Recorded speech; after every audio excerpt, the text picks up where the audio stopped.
So today I'm going to say something about the royal family. Bit of a departure. Let's see how it goes. Um, there's only one thing worse than having a royal family, in my humble opinion, and that's not having one. I'm quite pragmatic in the way I think, not idealistic. It's like, well, what works? Well, if you don't have a royal family, what happens? Well, your prime minister or whatever. Sorry, I've got blue on my hand. I've been painting my house. Um, That's why the walls are a bit bare. You can see the sort of sandstone colour above me. And that's going to be some sort of yellow behind me. Anyway, um, yeah, the leader carries that archetype, the prime minister, the president. It's a divine kingship archetype or queenship. I'll just say kingship for the sake of it. Um, we project divinity onto them. If you think about it astrologically, well, it's the 10th house, isn't it? Which is equivalent in a way to Capricorn. That's the place of leadership in the community. But coming into Capricorn is Sagittarius. So um, Sagittarius is about the divine. He's ruled by Jupiter. He's God's law. Well, in this case, the Greek god, Zeus. So when I say God, think Zeus, maybe. Um, Depends what day of the week it is. Um, which day is his day? Is it Thursday? Jupiter.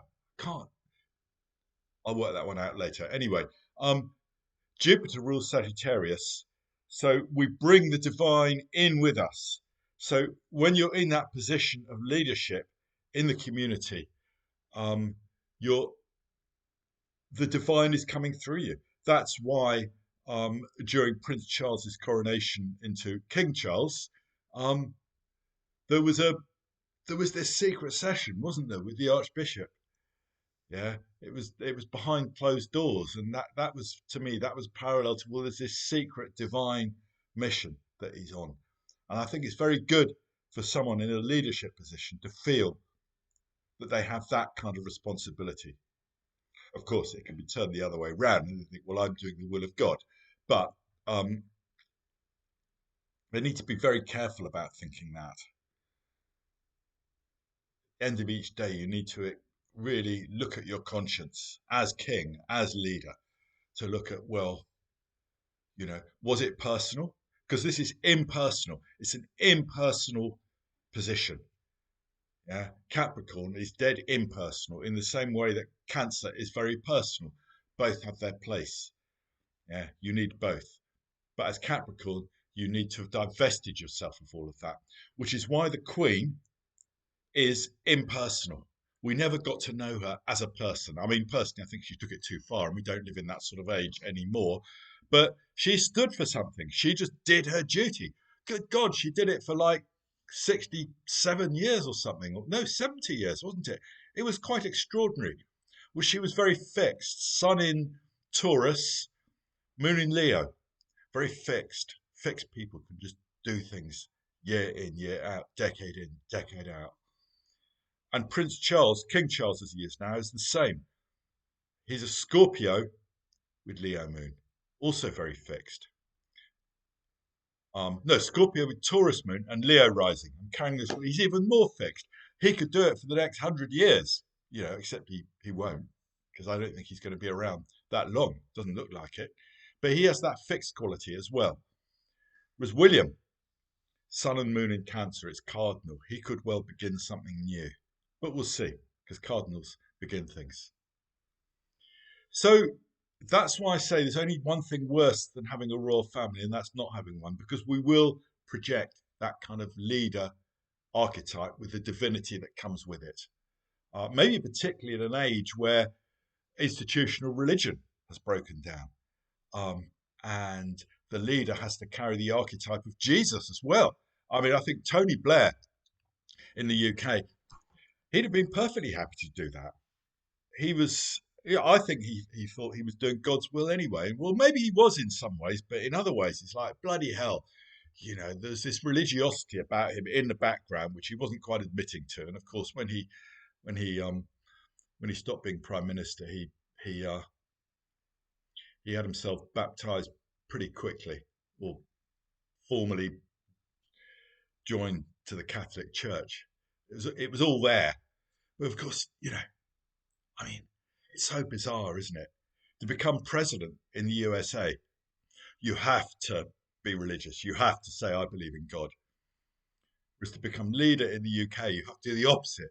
You have to just not mention. We just don't mention God. We're very good at not mentioning. I mean, it's comedy, all this sort of stuff. But you look at the USA, they've got Sun in square to Saturn in their chart. They have an uneasy relationship with authority. They began under Sun square Saturn. They began with this act of rebellion against the king. And they're very proud of that. Maybe rightly so. They claim their freedom. We're not going to be ruled from a distance by people who don't know us and who will then put taxes on us. No taxation without representation was the rallying cry. I mean, I'm sure they probably invented the Boston Tea Party as a pretext, but they had a point there. They had a point there. Well, of course you don't want to be ruled from 3,000 miles away. But, so they got rid of kings. But what do they do instead? They worship celebrity.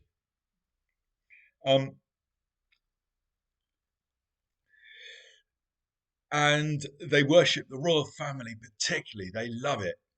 Yeah. I remember when William and Kate went over there about 10, 15 years ago. Some American was commentating,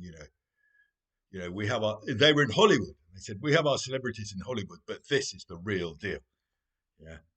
And it's like it's saying, well, celebrities are a substitute for that.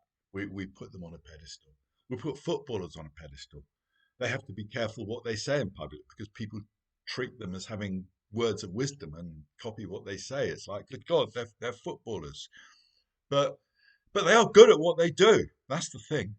We do look up to people who are good at what they do. And I think that's healthy. We also tend to envy them as well.